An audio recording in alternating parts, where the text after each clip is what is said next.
World history کے معزز ناظرین، میں ہوں محفوظ خواجہ اور آپ تمام دیکھنے اور سننے والوں کو السلام علیکم۔ ناظرین، محمد بن قاسم کا پورا نام عماد الدین محمد بن قاسم تھا، جو بنو امیہ کے ایک مشہور سپہ سالار حجاج بن یوسف کے بھتیجے تھے۔ محمد بن قاسم نے 17 سال کی عمر میں سندھ فتح کر کے ہندوستان میں اسلام متعارف کرایا اور ہندوستان میں عمومی مہمات کا افتتاح کیا۔ ان کو کسی عظیم فتح کے باعث ہندوستان و پاکستان کے مسلمانوں میں ایک مسیح کا اعزاز حاصل ہے، اور اسی لیے سندھ کو باب اسلام کہا جاتا ہے، کیونکہ ہندوستان پر اسلام کا دروازہ یہیں سے کھلا۔ محمد بن قاسم 31 دسمبر 695 میں طائف میں پیدا ہوئے۔ ان کے والد خاندان کے ممتاز افراد میں شمار کیے جاتے تھے۔ جب حجاج بن یوسف کو عراق کا گورنر مقرر کیا گیا تو اس نے ثقفی خاندان کے ممتاز لوگوں کو مختلف عہدوں پر مقرر کیا۔ ان میں محمد کے والد قاسم بھی تھے، جو بصرہ کی گورنری پر فائز تھے۔ اسی طرح محمد بن قاسم کی ابتدائی تربیت بصرہ میں ہوئی۔ تقریباً 5 سال کی عمر میں ان کے والد کا انتقال ہو گیا۔ بچپن ہی سے محمد بن قاسم مستقبل کا ذہین اور قابل شخص نظر آتا تھا۔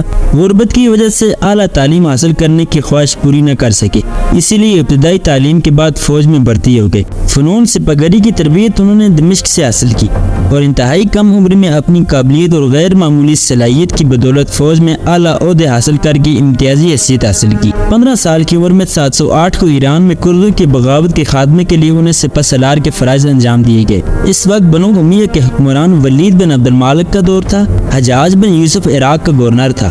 اس مہم میں محمد بن قاسم نے کامیابی حاصل کی اور ایک معمولی چھانوی شیراز کو ایک خاص شہر بنا دیا۔ اس دوران محمد بن قاسم کو فارس کے دارالحکومت شیراز کا گورنر بنایا گیا۔ اس وقت ان کی عمر 17 برس تھی۔ اپنی تمام خوبی کے ساتھ حکومت کر کے اپنی قابلیت و ذہانت کا سکہ بٹھایا اور 17 سال کی عمر ہی میں سندھ کی مہم پر سپہ سالار بنا کر بھیجا گیا۔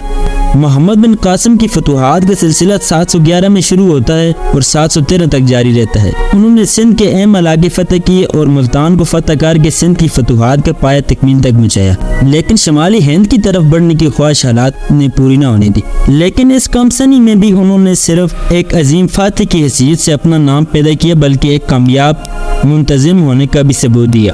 انہوں نے تقریباً 4 سال سندھ میں گزارے، لیکن اس مختصر عرصے میں انہوں نے فتوحات کے ساتھ ساتھ سلطنت کا اعلیٰ انتظام قائم کیا۔ سندھ میں ایسا نظام حکومت بنا دیا جو انصاف کے تمام تقاضوں کو پورا کرتا تھا۔ محمد بن قاسم نے اپنی صلاحیتوں، جرأت اور حسن تدبیر و اخلاق کے باعث ہندوستان میں جو کارنامے انجام دیے وہ قابل ذکر ہیں۔ سندھ کی عوام کے لیے انہوں نے رواداری کی بڑی عمدہ پالیسی اختیار کی۔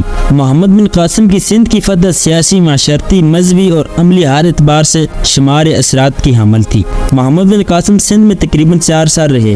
فتح سندھ کے بعد انہوں نے یہاں کا نظام حکومت انتہائی کامیابی سے چلایا۔ اس نظام کی کامیابی یقیناً ان کی شخصیت کی مرہون منت تھی۔ انہیں سندھ کی گورنری سے معزول کر کے یزید بن ابی کبشہ کو گورنر مقرر کیا گیا، لیکن ان کا چند ہی دن بعد انتقال ہو گیا۔ اس کے انتقال کے بعد اور نئے گورنر کے آنے تک محمد بن قاسم کی گرفتاری کے اثرات سندھ میں بدنظمی کی صورت میں نظر آنے لگے۔